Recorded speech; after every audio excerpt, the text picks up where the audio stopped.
अब यह है जॉन रॉल्स, इसकी बुक है अ थ्योरी ऑफ जस्टिस। क्या नाम है? A theory of justice, a theory of justice. दोस्त इसकी ये जो बुक है, ये बुक आई थी इसकी कब? 1971 में इसकी ये बुक आई थी। और इस बुक के अंदर इसने ये कहा कि सोसाइटी के अंदर अगर जस्टिस का इस्टेब्लिशमेंट करना है, जस्टिस की स्थापना करनी है, न्याय की स्थापना करनी है, तो इसने 3 सिद्धांत दिए। इन 3 सिद्धांत को फॉलो करो, जस्टिस का स्थापना हो जाएगी। किसकी? जस्टिस की स्थापना हो जाएगी। 3 सिद्धांत फॉलो करो। अब ये 3 सिद्धांत कौन से हैं? इससे पहले ये एक अलग ही कंडीशन देता है, जिसको कहते हैं अज्ञानता का आवरण। अज्ञानता का आवरण, कवर ऑफ इग्नोरेंस। हम एक पर्दे के पीछे हैं, लेकिन हमें ये पता है कि जस्टिस किसे कहते हैं। दोस्त यहाँ पे क्या कहता है कि हम एक पर्दे के पीछे हैं, लेकिन पर्दे के पीछे होने के बावजूद, पर्दे के पीछे मतलब कि हम बिल्कुल ही उस स्टेज के अंदर हैं जब इंसान का जन्म हुआ। हम बिल्कुल ही पर्दे के पीछे हैं। हमारे पास लेकिन बुद्धि है, विवेक है, विजडम है हमारे पास। हमें ये पता है कि जस्टिस का मतलब क्या होता है, जस्टिस कहते किसे है। हमें ये पता है कि मेरे लिए क्या ठीक है, मेरे लिए क्या गलत है। मेरा अपना इंटरेस्ट मुझे पता है।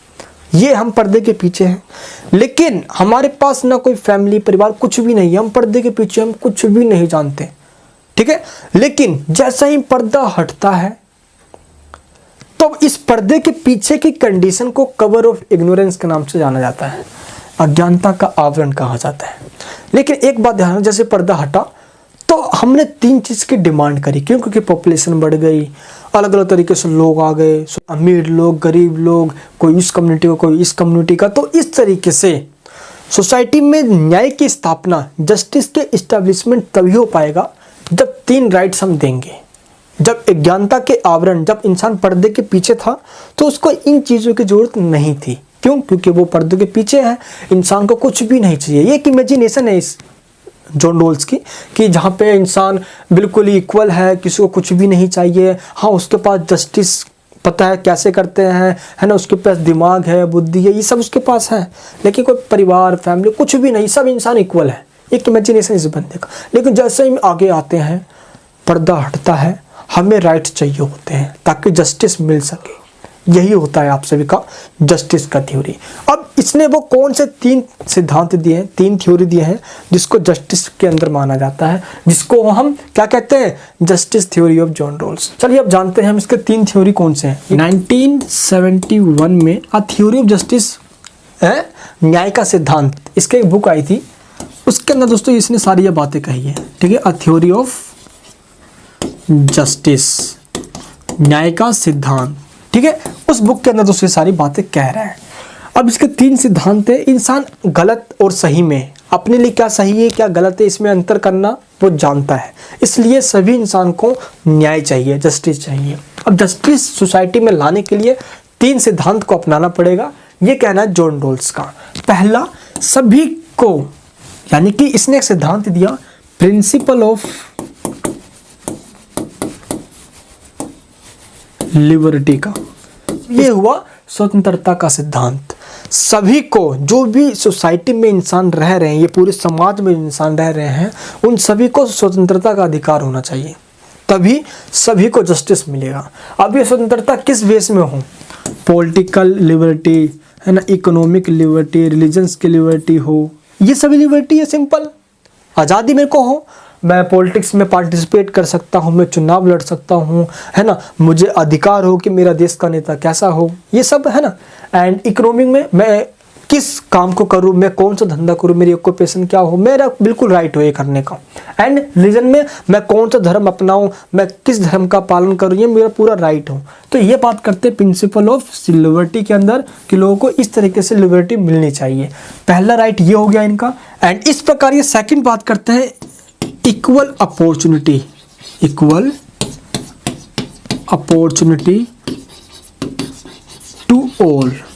ये बात करते हैं सभी को इक्वल अपॉर्चुनिटी मिलनी चाहिए। किस लिए?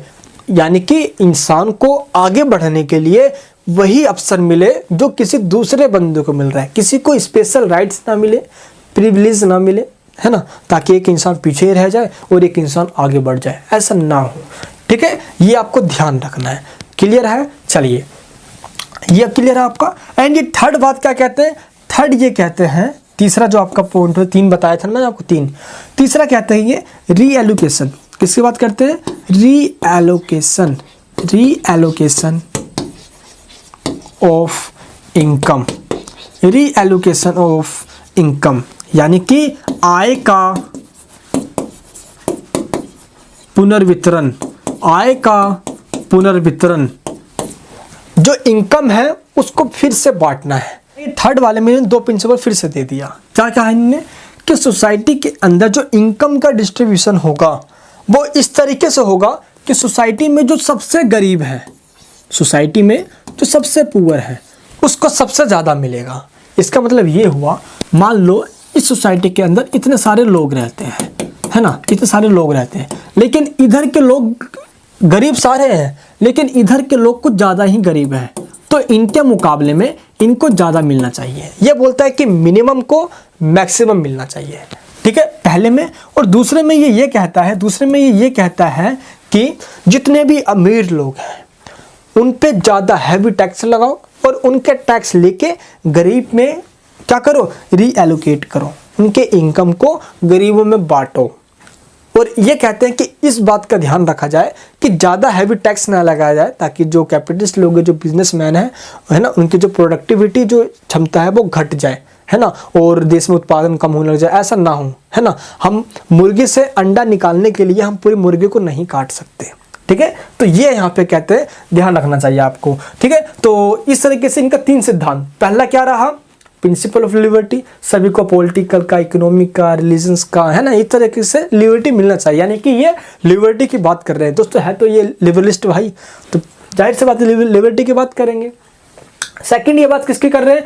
इक्वल अपॉर्चुनिटी टू ऑल, ये सभी को एक समान व्यवहार करने की बात कर रहे हैं दोस्तों। एक ये क्या कहते हैं? इक्वल अपॉर्चुनिटी टू ऑल, ये कहते हैं सभी को एक समान अवसर मिलना चाहिए, सभी को एक समान अवसर मिले।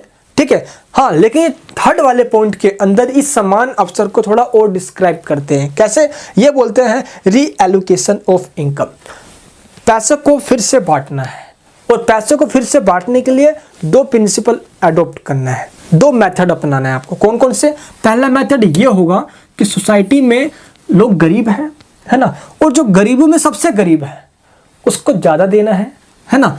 एंड सेकंड वाले पॉइंट में इन्होंने ये बताया कि अमीर लोगों पे, जो पैसे वाले लोग हैं, उन पर हैवी टैक्स लगाओ और गरीबों में बांटो, लेकिन वो टैक्स इतने हैवी ना हो ताकि वो जो बिजनेसमैन है उनकी जो प्रोडक्टिविटी क्षमता है वो घट जाए, है ना, वो अपने प्रोडक्शन में ठीक से करे, इतना इन टैक्स उन पे लगाओ और उनसे पैसा लो और गरीबों में बांटो। ये 3 प्रिंसिपल्स आपको ध्यान रखना है, एग्जाम ध्यान रखना। Justice theory of John Rawls, ठीक है, 1971 में ये बुक आई थी, इसकी थ्योरी ऑफ जस्टिस, उसमें इन्होंने ये सारी बातें कही थी। तो जॉन रॉल्स का जो थ्योरी है इसको क्रिटिसाइज भी किया गया है। अब किसके द्वारा किया गया आपको ये भी बताना होगा और क्रिटिसाइज भी करना होगा। ठीक है, चलिए, सबसे पहला ब्रायन बेरी, इसने जॉन रॉल्स के सिद्धांत की आलोचना करी है। न्यूनतम सुविधा वाले समूह की पहचान कैसे होगी? अभी तो इसने ये तो बता दिया कि सोसाइटी में जो गरीब है ना, और जो गरीबों में सबसे गरीब है उसको ज़्यादा देना है। अब ये तो सबसे बड़ी प्रॉब्लम है, ये किसको देंगे भाई? तो ये ढूंढना कि किस कैटेगरी में जो सबसे ज़्यादा गरीब है, ये सबसे बड़ी प्रॉब्लम है। किसने कहा? Brian Barry. इसलिए ब्रायन बेरी ने ये कहा कि उस बंदे ने भांग चढ़ा के बोल दिया भाई कि जो सबसे ज़्यादा गरीब है उसको गरीबों में बांट दो। है तो भाई कैपिटलिस्ट ली है, आपको पता है कि राशन तो भाई गरीबों को मिलता है, जो राशन नहीं लेने लायक है भाई वो तो भाई फुल पैसे वाला है बंदा, वो भी राशन लेता है। एक एक बहती गंगा में हाथ धो लो भाई, फ्री का माल है बटोर लो, तो ये खासकर होता है। और इसलिए क्या कहते हैं कि ब्रायन बेरी ने ये कहा कि गरीबों में गरीब कौन है ये कौन पहचानेगा, ये कौन पहचानेगा। इस बात पे इन्होंने इसकी आलोचना कर दी। ठीक है, क्रिटिसाइज किया ब्रायन बेरी ने। ठीक है, तो दोस्तों अभी मैं आपको दिखाऊंगा, इंग्लिश मीडियम वाले बच्चों को भी टेंशन ना ले। Hand next Norman Barry. अब इसने क्या कहा? नॉर्मन ने ये कह दिया कि रोल्स का जो सिद्धांत है ना, ये उदारवादी पूंजीवादी के लिए सिद्धांत है बस, यानी कि जो भी इंसान है कैपिटलिस्ट लोग उनके लिए, अमीरों का सुख और गरीबों को दुख की क्षतिपूर्ति नहीं कर सकता है ये। अब इसमें क्यों नहीं कर सकता? नॉर्मन बेरी ये कहता है, ये जो थ्योरी है ये सिर्फ उसे बिजनेसमैन के लिए दे रहा बनता है। ये तो ये क्या कहता है कि टैक्स लगाओ, है ना, और गरीबों में बांटो। और इसने एक बात और भी कह दी कि टैक्स इतना मत लगाओ है ना, ताकि समझ जाना, ताकि उसकी शक्ति घट जाए। इस बात पे इसने आलोचना कर दी, भाई उस पर टैक्स लगाओ तभी तो गरीबों में बांटेंगे हम, है ना। तो इस बात पे इसने आलोचना कर दी। नेक्स्ट बंदा कौन है, मैकफर्सन। इसने बोला कि सोसाइटी के अंदर किस तरीके से वर्ग का विभाजन करने की बात कर रहा है ये, है ना। किसकी बात कर रहा है ये, असमानता को, डिस्क्रिमिनेशन को बढ़ाने की बात कर रहा है ये, विभाजन करने की बात कर रहा है ये। क्यों, क्योंकि मैकफर्सन कहता है कि ये बोलता है गरीबों में गरीबों को देखो, एक गरीब ये, इस तरीके से ये बोलता है क्लासेस में डिवाइड कर रहा है सोसाइटी को इस तरीके से, तो ये क्रिटिसाइज कर रहा है। नेक्स्ट है आपका नोजिक। नोजिक क्या कहता है, नोजिक कहता है कि जो रोल्स का सिद्धांत है ये इसको अस्वीकार करता है। नहीं भाई, ये जो रोल्स है ये भेदभाव कर रहा है ना, जो अमीर है गरीब है, कम टैक्स ये टैक्स, इस हिसाब से क्या कहता है नोजिक, इसका आलोचना करता है। नेक्स्ट है आपका सामुदायिकवादी यानी कम्युनिटेरियन एक थिंकर है आपका माइकल वोल्जर और सैंडल। माइकल वोल्जर और सैंडल, नाम है भाई सैंडल, ठीक है। इन दोनों ने इसकी आलोचना करी है।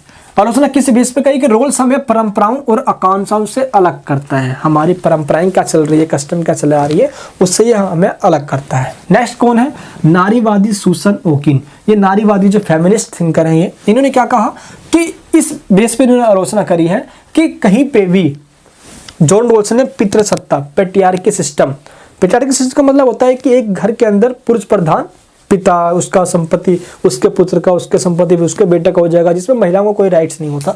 इसलिए फेमिनिस्ट जो थिंकर यहाँ पे सुसन ओकिन, इन्होंने ये कहा कि इसने कहीं पे महिलाओं की बातें तो करी नहीं है अपनी थ्योरी के अंदर, है ना। इसलिए नारीवादी ने इसकी आलोचना करी है। पितृसत्ता के आधार पे, श्रेय विभाजन के आधार पे, गृहस्थी के आधार पे, है ना, इसने बिल्कुल भी ध्यान नहीं दिया इन सब थ्योरीज के ऊपर, ठीक है। ये आपको ध्यान रखना है। Rawls theories have been criticised by किसके, ब्रैनबेरी हो गया, है ना।